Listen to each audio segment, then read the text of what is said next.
Ça va, vous êtes dans la joie? Amen. Merci Seigneur. La joie du Seigneur sera votre force, peu importe ce qu'il arrive dans ce monde, peu importe ce qui peut nous arriver. Et c'est la joie du Seigneur qui est notre force.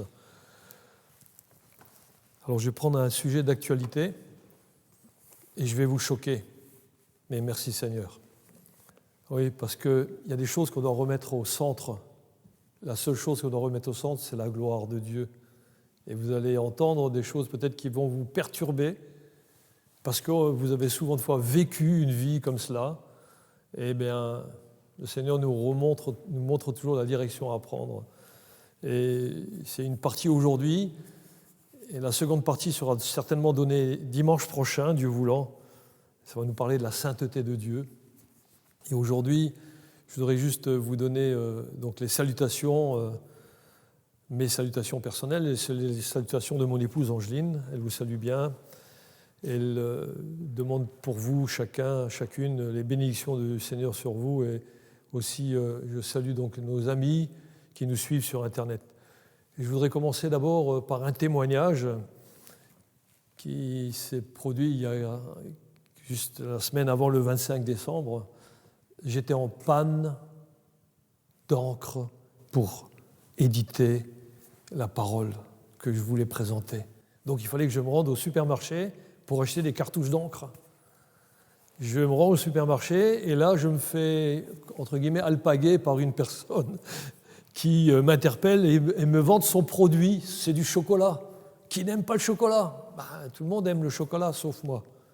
Le médecin m'a dit, plus de chocolat pour vous. Parce que sinon j'ai des remontées acides. Ok, d'accord. Donc cette dame me vante son chocolat et elle me dit c'est pour faire plaisir à Noël.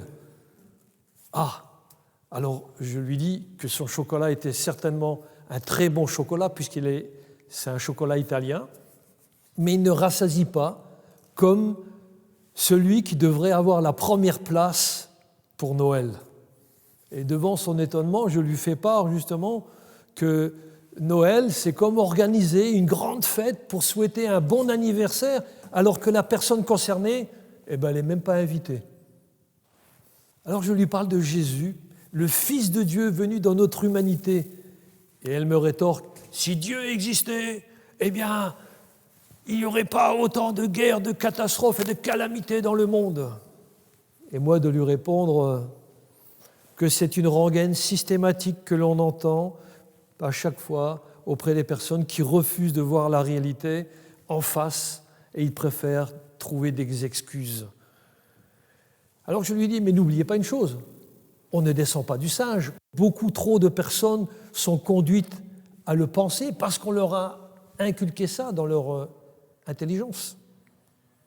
Parce que le commencement de la désobéissance de l'humanité a eu lieu lorsque nos lointains parents, qui sont Adam et Ève, eh bien, d'ailleurs, dont nous portons les gènes en nous-mêmes, ils ont désobéi à un seul commandement.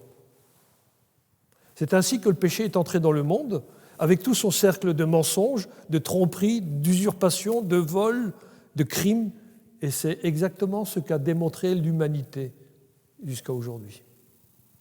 Et je lui dis, pourtant, seuls ceux qui se confient en Christ, eh bien, eux seuls sont transformés et ils ont la paix en eux, bien au-dessus de toutes les afflictions et de la fausse paix que veut véhiculer ce monde avec ses systèmes et ses systèmes religieux de tout ordre. Alors bien sûr, d'après vous, elle s'est emportée, elle n'était pas contente, elle me rétorque que c'était ma volonté d'être ainsi satisfait de ma croyance. Mais je ne me suis pas emporté, moi. Je suis resté calme et je me suis retenu de bien vouloir abonder dans son système. Alors je lui ai conseillé, par des paroles douces, de demander à Dieu de l'éclairer et qu'il le fera certainement. En fin de discussion, parce qu'il faut bien avoir une fin dans la discussion, elle m'a donné la répartie qui ne changerait, écoutez bien, pas un seul iota de sa vision. J'ai dit merci Seigneur, parce que dans ma prière silencieuse, il venait de répondre un iota. Je ne sais pas si pour vous ça veut dire quelque chose, mais pour moi ça veut dire grand-chose. C'est la parole même de Jésus. Et je lui dis, vous savez quoi? Vous venez de prononcer les paroles de Jésus. Puis là, elle me regarde toute stupéfaite, elle me dit « Comment ça ?» Jésus a déclaré « Le ciel et la terre disparaîtront, mais mes paroles ne disparaîtront point. » C'est cette parole que Jésus a donnée. Et il dit qu'il n'y a aucun détail, même le plus infime, donc, de ces paroles ne pourrait pas s'effacer. Pas même iota, qui est la plus petite lettre en grec. Voyez-vous, madame, vous venez de parler de Jésus. Alors, je vais juste vous dire une chose, que la paix et la grâce du Seigneur soient sur vous et qu'il puisse vous faire abonder dans ce que lui, il souhaite pour vous. Pour cela, lisez la Bible et je vous laisse là-dessus, je vous souhaite une belle journée. Elle ne m'a pas répondu et là, elle m'a adressé un sourire qui adoucissait les traits de son visage qui étaient très tendus et énervés. Et puis, elle est repartie donc vers d'autres clients potentiels pour continuer à promouvoir son chocolat. Voilà ce que je voulais partager avec vous. Et ça m'a donné le fait d'avoir ce titre. Le monde n'a pas besoin de Noël, mais de découvrir Jésus. Je sais, c'est un titre choquant pour beaucoup, mais c'est une réalité. Ce n'est qu'un exemple parmi tant d'autres, ce témoignage, où on peut constater avec regret que pour Noël, tel qu'il nous est imposé, ce Noël-là, il semble désormais uniquement servir le commerce du bien manger et du bien boire, et que peu de personnes s'inquiètent réellement de l'endroit où elles vont passer l'éternité. Je vous pose la question, en toute honnêteté. Est-ce qu'il y a un verset biblique où le Christ ordonne de fêter sa naissance, donc son anniversaire ? La réponse, elle est non. Autre question. Dans quel texte Paul ou bien Pierre ont-ils donné instruction à l'Église de décorer des arbres et d'échanger des présents le 25 décembre ? Là, encore une fois, la réponse, elle est claire. Il y a un grand silence. Un grand silence à ce sujet. Pourquoi ? Dieu n'a rien à voir avec la tradition imposée par les hommes. En vérité, si Dieu avait voulu que nous célébrions cette date, il l'aurait mentionné, comme Jésus l'a mentionné, pour la Pâque. Voyez-vous, il y a une réalité spirituelle, celle que Jésus a déclarée en Jean 4, 23. Mais l'heure vient, et elle est déjà venue, où les vrais adorateurs adoreront le Père en esprit et en vérité, car ce sont là les adorateurs que le Père demande. Amen. On va prier. Seigneur, merci. Parce que quand tu étais là sur terre, tu as démontré que l'heure était venue. Et c'est toi qui as démontré que cette heure était là, puisque tu es venu en ce monde, Seigneur, qui s'est détourné du Dieu trois fois saint pour se tourner vers les choses immondes. Seigneur, alors que toi, tu étais là et tu as donné à ce monde dont moi-même je faisais partie, une réalité céleste, spirituelle, que tous ceux qui mettent leur confiance en toi, la foi en ce que tu as accompli dans la justice de Dieu, nous soyons sauvés pour une vie nouvelle et éternelle, en ayant une pleine confiance en toi, Seigneur, et dans l'esprit que tu nous as accordé, afin que nous puissions agir fermement selon ta volonté, non plus la nôtre. Merci, Seigneur, parce que tu cherches encore aujourd'hui des vrais adorateurs en esprit et en vérité, et que cela impacte notre vie tout entière, puisque c'est ce que tu nous demandes. Que ton nom ainsi soit béni, Père, dans le beau nom de Jésus. Amen. Je vais vous prendre avec vous un premier point essentiel, c'est l'idolâtrie cachée des traditions de Noël. Et là, je vais venir sur quelque chose où, malheureusement, même dans des églises qui tenir à Christ, on met encore un sapin de Noël. Et concernant cet arbre de Noël, c'est une tradition païenne qui est dénoncée dans la Bible. Et bien avant l'avènement du Christ, environ 600 ans avant, le prophète Jérémie s'élevait déjà contre certaines coutumes que le peuple de Dieu avait empruntées aux nations païennes. Et on lit ça dans Jérémie 10, versets 2 à 5 pour l'instant. Il nous dit ceci, « Ainsi parle l'Éternel, n'imitez pas la voix des nations et ne craignez pas les signes du ciel, parce que les nations les craignent, car les coutumes des peuples ne sont que vanité. » On coupe le bois dans la forêt, la main de l'ouvrier le travaille avec la hache, on l'embellit avec de l'argent et de l'or, on le fixe avec des clous et des marteaux pour qu'il ne branle pas. Incroyable. C'est bien ce qui se passe pour l'arbre de Noël, hein, le sapin de Noël. On le met, on l'embellit, on fait en sorte qu'il ne branle pas, qu'il ne vacille pas. Écoutez la suite du verset 5. Il dit « Ces dieux sont comme une colonne massive et ils ne parlent point. On les porte parce qu'ils ne peuvent marcher. Ne les craignez pas, car ils ne sauraient faire aucun mal et ils sont incapables de faire du bien. » Retenez bien ceci, ils sont incapables de faire du bien, toutes ces idoles. Et dans ce texte, Dieu avertit clairement de ne pas suivre les traditions humaines, de faire des idoles. Elles sont contraires à la volonté de Dieu. Et ça concerne aussi le fait d'avoir un arbre vert, artistement travaillé, décoré à la maison. Certes, vous allez me dire, c'est vrai, ça fascine et fait la joie des enfants, parce que cela semble bien inoffensif d'adopter cette coutume. Inoffensif, pensez-vous. Mais ne vous méprenez pas. Dieu dénonce ces actions comme étant vaines. C'est pourquoi je vous invite à lire la suite et faire vôtre ces paroles des versets de Jérémie 10, 6 à 8. Et ça, c'est notre élan de cœur qui doit s'ouvrir vers le Seigneur et lui dire « Nul n'est semblable à toi, ô Éternel. Tu es grand et ton nom est grand par ta puissance. Qui ne te craindrait, roi des nations? C'est à toi que la crainte est due.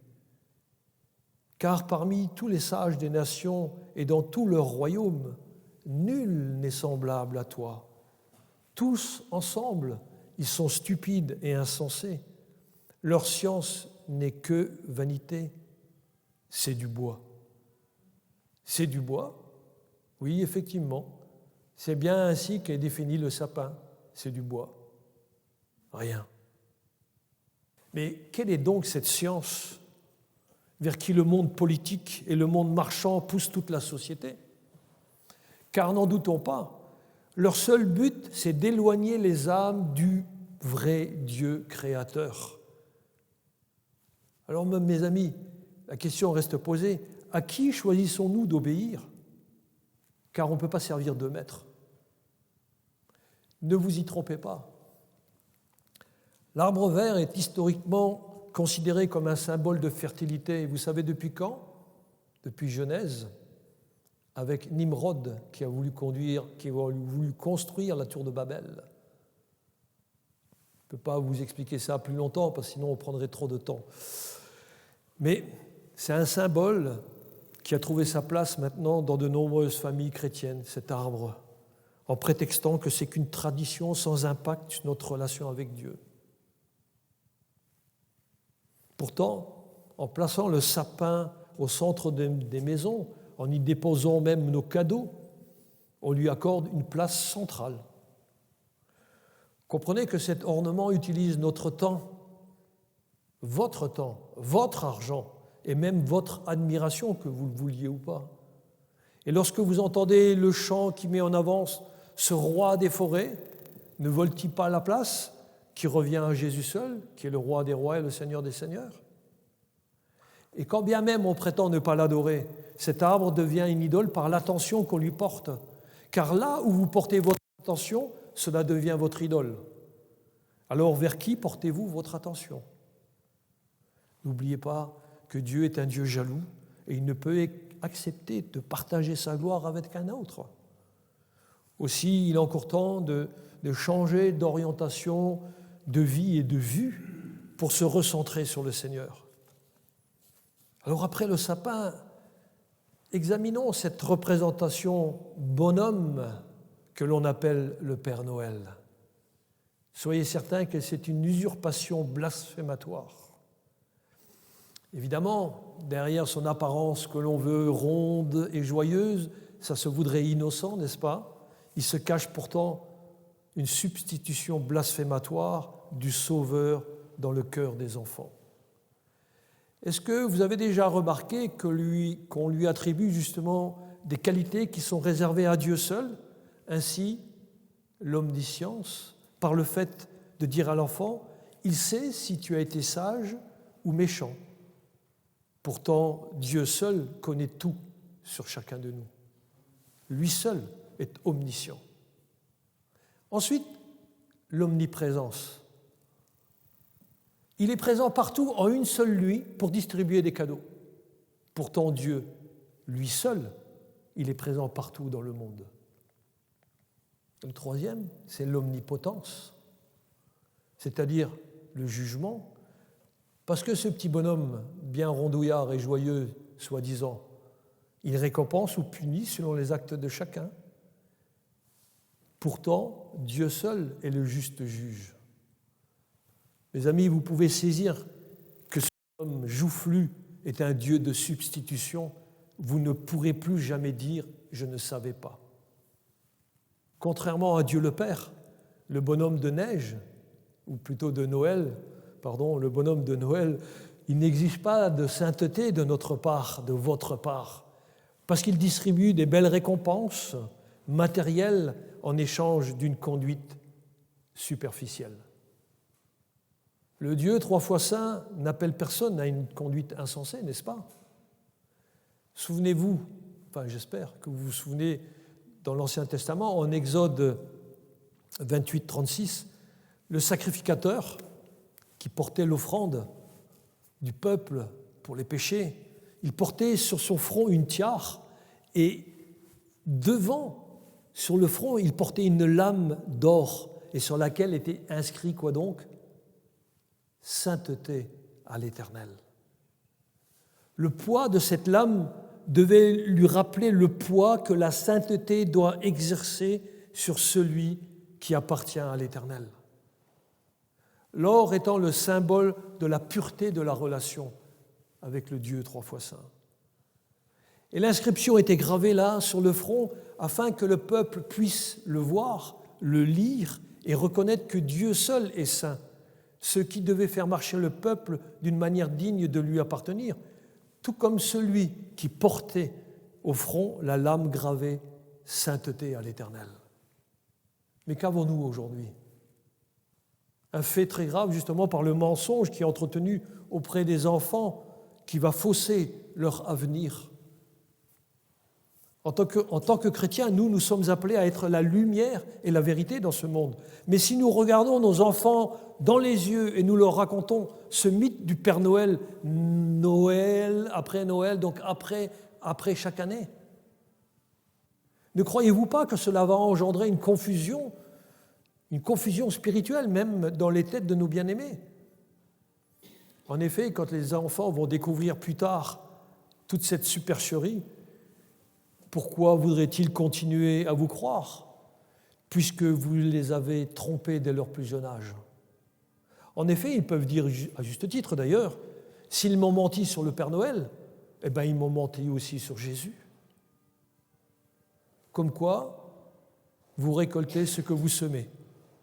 Que ce soit dans cette vie ou dans celle d'après, vous devrez supporter les conséquences de vos actes si vous ne vous repentez pas et ne demandiez pardon à vos enfants. C'est cette position que nous avons prise avec mon épouse Angeline envers nos enfants. Nous leur avons demandé pardon pour avoir suivi la voie du monde commercial avec ses marchandises en fêtant Noël de cette manière. Si vous lisez la Bible en 1 an, vous devez arriver en ce moment à Apocalypse. Et si vous lisez Apocalypse, vous comprenez que ce monde commercial est appelé Babylone la Grande. C'est celle qui considère les âmes comme des marchandises. Comprenez que nous devons échapper à ce piège que cette Babylone tend en permanence devant nos pieds, demandant toujours plus de vos moyens, plus de vos moyens financiers, aux moyens aussi de temps, pour vous faire oublier que vous devez vivre uniquement pour rendre gloire à Dieu. Voyez-vous, le matérialisme est au centre du système mondial et un chrétien, lui, ne devrait pas adhérer à cela, alors que tant, malheureusement, abonde aussi dans ce système mondial. parce qu'on veut appartenir aux deux, mais il est impossible d'avoir deux maîtres. Alors je vous invite maintenant à regarder le fruit de Noël, matérialisme et hypocrisie. Jésus a dit que l'arbre se reconnaît à ses fruits. Quels sont les fruits de Noël? Est-ce la repentance, la sainteté, le détachement des choses du monde? Non, c'est le matérialisme. Noël est devenu un commerce mondial, un temps où les gens s'endettent pour acheter des biens inutiles, cherchant à impressionner les autres par des repas, par des cadeaux, des illuminations toujours plus grandes d'année en année. Et lorsque vous demandez aux gens « Mais pourquoi vous faites cela ?» La réponse est souvent « C'est un signe de paix, de réconciliation. » C'est d'ailleurs ce qui nous plaît et ça a fait plaisir à un grand nombre de religions. Vous remarquerez qu'il n'y a pas de référence une seule fois à la naissance de Jésus.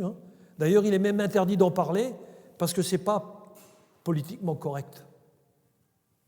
Il y a là une véritable ironie dans ce monde. Le Sauveur est né dans une étable, dépouillé de tout, parce qu'il n'y avait même pas de place pour lui à l'auberge. Et encore aujourd'hui, le Sauveur du monde n'a pas de place dans les Noëls des gens du monde. Vous aurez soin de remarquer que l'œuvre de Satan, elle, par contre, se propage de plus en plus vite dans le monde, puisque la plupart des hommes sont tombés dans le piège. L'adoration a été remplacée par la consommation, la présence de Dieu par les présents matériels, le feu du Saint-Esprit par des lumières clignotantes des guirlandes. L'apôtre Paul s'étonnait déjà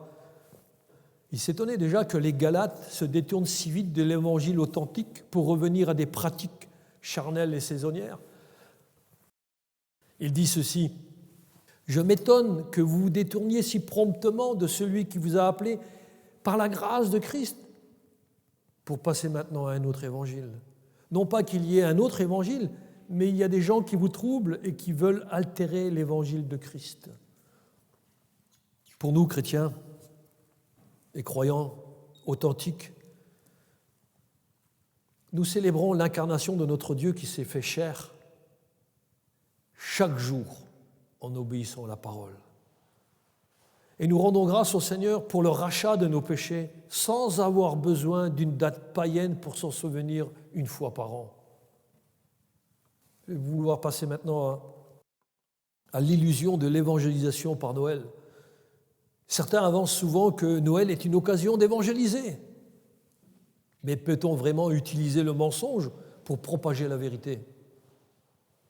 Peut-on se servir d'une fête païenne pour prêcher le Dieu trois fois saint? L'Évangile, ne l'oubliez pas, est la puissance de Dieu pour le salut et il n'a pas besoin du support du Père Noël et du commerce pour toucher nos cœurs. C'est bien ce que nous dit Romains 1,16. Paul il dit « Car je n'ai point honte de l'Évangile, c'est la puissance de Dieu pour le salut de quiconque croit. » Du juif premièrement, puis du grec. C'est-à-dire que c'est pour tout le monde. Personne n'est exclu du salut. Mais combien de personnes vont l'accepter? Bien peu. Et même des gens qui se disent chrétiens, ils acceptent juste une certaine forme de Jésus, mais pas le Jésus biblique. Oui, utiliser Noël pour évangéliser transmet malheureusement un type de message qui est très confus. C'est comme si l'on disait « Nous aimons vos fêtes, vos cadeaux, votre matérialisme, nous aimons tout cela, mais nous voulons juste ajouter Jésus par-dessus cela. » Matthieu 5, 37 nous dit que votre parole soit oui, oui, non, non, ce que n'y ajoute vient du malin. Voyez-vous? La parole de Dieu nous ramène à cette réalité spirituelle que la véritable évangélisation passe par la proclamation de la perdition d'abord, pour amener à reconnaître que les personnes, elles sont vraiment dans un état de perdition et qu'ils ont besoin d'un sauveur, en la personne de Jésus qui nous a tant aimés qu'il est allé jusqu'au mourir sur le bois de la croix à notre place. Et ce n'est que lorsque cela a impacté notre être au plus profond de nous-mêmes, devant cela, nous voyons que c'est la réalité du Saint-Esprit qui est venu en nous et qui nous amène à nous séparer d'avec le monde. Et ça nous procure la joie et la paix avec une marche dans la sainteté. Et cela ne dépend pas d'un jour spécifique, dans un mois, dans une année, mais de la grâce de Dieu dans la foi en Jésus-Christ seul. Alors il y a des personnes qui disent « Oui, mais regardez, nous on a toujours fait ça ». Quand vous appartenez à Christ, il y a le coût de la séparation. C'est la fidélité contre le compromis. C'est-à-dire que le Seigneur nous appelle à sortir de ces traditions. Et quand on sort de ces traditions, ça a un coût. Ça peut signifier que dans nos familles, il va y avoir une incompréhension. Il va y avoir aussi la tristesse des enfants qui nous entourent. Parce qu'ils vont se sentir différents. Si vous avez des enfants et que vous leur inculquez ces choses vraies dans la parole de Dieu, ils vont se sentir différents par rapport aux choses du monde. Et même nous-mêmes, on va être méprisés de nos proches. Quoi ? Vous ne faites pas de sapin de Noël ? Vous n'invitez pas le Père Noël ? Incroyable. Il y a même un maire qui a, pour la petite anecdote, qui a autorisé le survol de sa commune par le Père Noël et ses reines le jour de la nuit du 24 au 25 décembre. Il a même autorisé les reines à stationner sur la pelouse place de la mairie pour pouvoir brouter l'herbe. C'est un joli clin d'œil, vous allez me dire. Mais on se moque du monde, quoi. Où il est Christ là-dedans? Alors qu'on ne veut pas donner à Christ la première place. Voilà ce à quoi le monde nous conduit, avec des petites anecdotes amusantes. Vous savez, l'appel de Dieu, il demeure très clair. C'est 2 Corinthiens 6, 17. C'est la voix du Seigneur qui nous appelle. Il dit « C'est pourquoi sortez du milieu d'eux et séparez-vous, dit le Seigneur. Ne touchez pas à ce qui est impur et je vous accueillerai. » Voyez-vous, ce n'est pas une suggestion, hein, c'est un ordre. Mes amis, il y a une terrible erreur dans le christianisme moderne. C'est celui de croire que l'on peut influencer le monde en voulant lui ressembler. Un jour, j'ai un frère qui m'a dit « Mais pourquoi tu ne laisses pas, comme nous, le monde entrer dans l'Église ?» Je lui ai dit « Parce que c'est Satan qui est le maître alors à ce moment-là de ton Église, si tu laisses le monde entrer dans ton Église. Nous, par contre, on accepte tout le monde, mais on n'accepte pas tout de tout le monde. C'est la grande différence. On les oriente toujours vers la vérité de la parole de Dieu. Il y a de quoi surprendre des fois, hein, quand c'est des frères et qu'ils sont pasteurs. Mais Dieu nous rappelle par son esprit que la sainteté exige la séparation. Et si nous sommes comme le monde, alors nous n'avons rien à offrir à ceux qui sont perdus.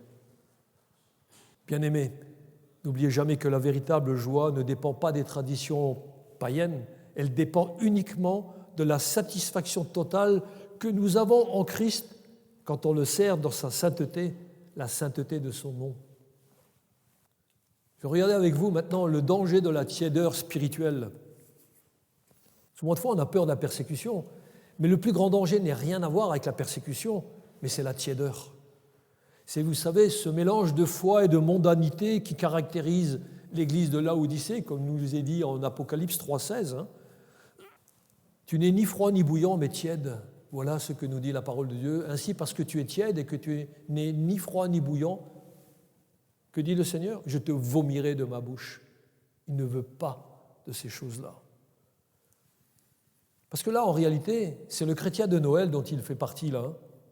C'est un type, justement, d'un croyant tiède, partagé entre l'Église et le monde avec ses traditions. Et là, il y a un appel, c'est un choix sans compromis. Nous devons choisir. Pas de compromission avec les choses du monde dans l'Église. Alors, je m'adresse à vous, amis croyants. Dieu vous place maintenant devant une décision fondamentale. Si l'Éternel est vraiment Dieu, alors il doit être servi exclusivement, sans partage ni hésitation. Et ce choix implique de notre part d'être différents, car il s'agit de détourner notre âme et de détourner les âmes de toute forme de compromis avec le monde. Et dans ce monde, il y a aussi ces traditions qui ne trouvent pas leur fondement dans la parole de Dieu. En effet, chaque tradition ne s'appuie pas sur l'enseignement biblique, Et quand elle ne s'appuie pas sur l'enseignement biblique, eh ben, ça affaiblit le témoignage du croyant. Et qu'est-ce qui se passe? Eh ben, ce croyant, eh bien, il va se trouver sans force face à l'adversité. Lorsque vous vous attachez à des pratiques extérieures, à la parole de Dieu, à des coutumes qui sont héritées du monde, vous perdez automatiquement la puissance qui devrait refléter votre témoignage. Or, vous savez que le monde observe et il attend de voir une différence, une véritable différence. Parce que, voyez-vous, une véritable sainteté, elle ne se contente pas d'un simple vernis religieux qu'on aurait voulu mettre sur nous-mêmes, mais d'une réalité de vie transformée. On va voir les dangers maintenant du compromis et ses conséquences spirituelles. Vous savez que lorsqu'on adopte une tradition qui ne repose pas sur un fondement biblique, ça engendre un compromis au fond de nous-mêmes et qui nous mène à avoir une double identité. Or, nous sommes en Christ. On n'a pas deux identités, une seule identité, être en Christ. Sinon, on entraîne en nous une confusion et ça discrédite le message de l'Évangile. Parce que sinon, on va se trouver partagé entre deux références contradictoires. Vous savez qu'il peut être tentant de se justifier en affirmant « Oui, mais ce n'est pas si dangereux que ça, ces pratiques, elles ne sont pas mauvaises en soi. » Et vous savez qu'il y en a même qui pourraient mais j'appuie même ces choses avec une parole biblique. Tout m'est permis, mais tout m'est pas utile. Cependant, ce verset souligne que Dieu permet certaines choses pour un certain temps, mais il insiste sur le fait que tout n'est pas profitable sur le plan spirituel. Ce qui n'est pas utile n'apporte aucune croissance dans la foi. Et s'il n'y a pas de progrès, le croyant finit par régresser. Comprenez qu'avec Dieu, il n'existe pas de période d'inactivité ou de stagnation spirituelle. Ou tu marches avec le Seigneur, ou tu régresses. Parce que le Seigneur nous appelle à un engagement qui est constant. Et les conséquences du compromis, ils vont apparaître très rapidement dans la personne. Ils vont se manifester dans la vie du croyant. Parce que si vous n'y voyez rien de mal, le non-croyant, lui, quand il vous observe, lui, il n'est pas dupe, il va sourire quand vous allez lui parler du Seigneur. Ou même, il va plus loin, il va se moquer en constatant vos incohérences si vous prétendez être un disciple du Christ. Et que dire spirituellement? Vous ne progresserez pas. Au contraire, vous allez même vous révolter contre celui qui avance dans une conduite juste. Et de plus, vous allez être très fatigué. Ça s'appelle la fatigue spirituelle, parce que vous allez vous engager dans une lutte qui ne vous laisse pas de repos. Et vous êtes en lutte contre le Saint-Esprit. C'est pour ça qu'il y a des chrétiens qui sont fatigués. Ils sont en lutte contre le Saint-Esprit. Je parlerai de la réalité de relation avec le Saint-Esprit la semaine prochaine. Dans l'Ancien Testament, Michée avait rappelé au peuple que tout engagement avec Dieu, envers Dieu, ne pouvait déboucher que sur une conduite juste. C'est pourquoi sa voix résonne encore aujourd'hui. On va lire Michée 6,8 qui nous dit « On t'a fait connaître, ô homme, ce qui est bien, et ce que l'Éternel demande de toi, c'est que tu pratiques la justice, que tu aimes la miséricorde, et écoutez bien, et que tu marches humblement avec ton Dieu. » L'appel de Dieu est clair. Il n'est pas question de demi-mesure, mais d'une consécration entière qui manifeste la différence. Parce que Dieu attend de nous la vraie sainteté. Je vais terminer avec ce dernier point, c'est la promesse de Dieu à ceux qui se séparent. Pour ceux qui acceptent de rompre avec ces traditions, Dieu offre une promesse, mais vraiment précieuse, dans la suite de 2 Corinthiens au chapitre 6, au verset 18. Écoutez ce qu'il nous dit. Il dit « Je serai pour vous un père, et vous serez pour moi des fils et des filles, dit le Seigneur Tout-Puissant. » Oui, si vous mettez en avant la puissance du Seigneur en vous, qu'il a établie par son esprit, vous allez vous séparer de ces choses et vous allez avoir un témoignage fidèle à la parole de Dieu. Mais cette intimité qu'il y a entre un père et un fils, elle est seulement réservée à ceux qui sont prêts à payer le prix de la séparation d'avec le monde. Alors mes frères et sœurs, il y a une réalité qui surpasse d'ailleurs toute compréhension humaine, c'est que la présence de Jésus remplit la solitude quand vous abandonnez justement les festivités mondaines et toutes les traditions païennes. Et c'est uniquement dans cette présence de Jésus que vous allez avoir la joie, la paix que le monde ne peut pas connaître.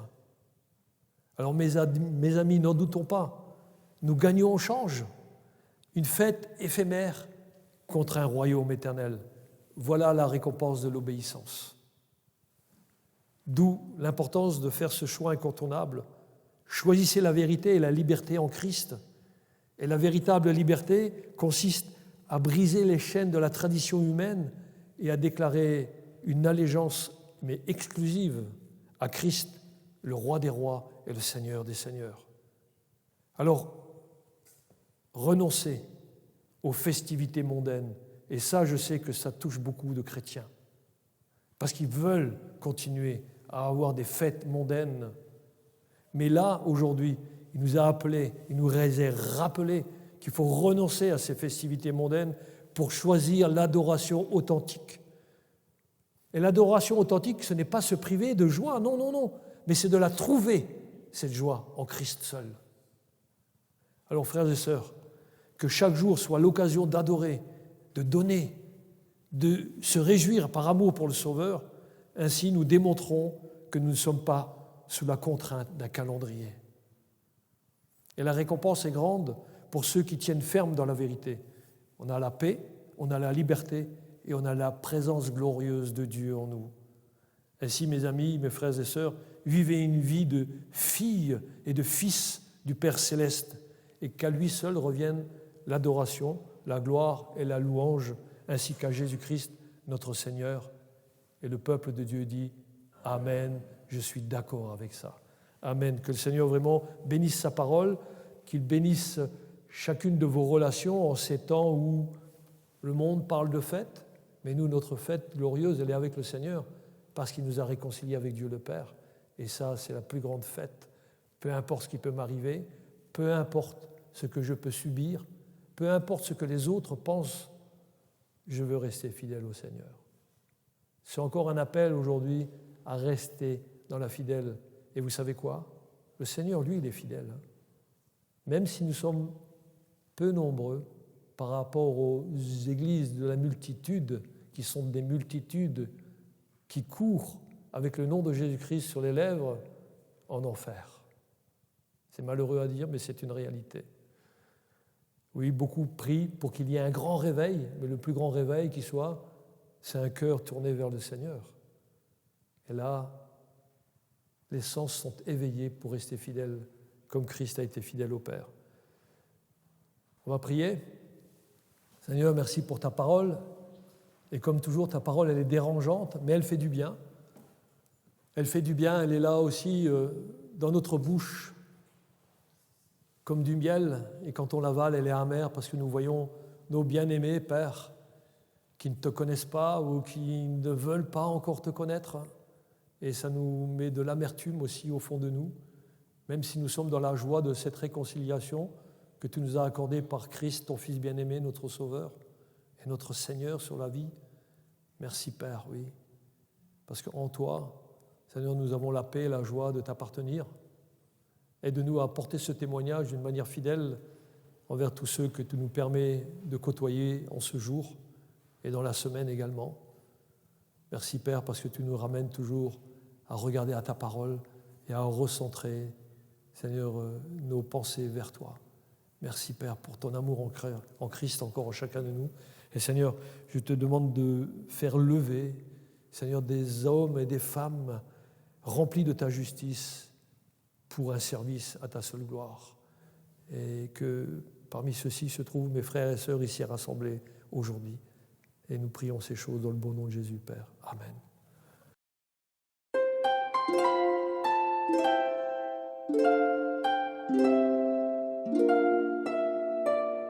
Thank you.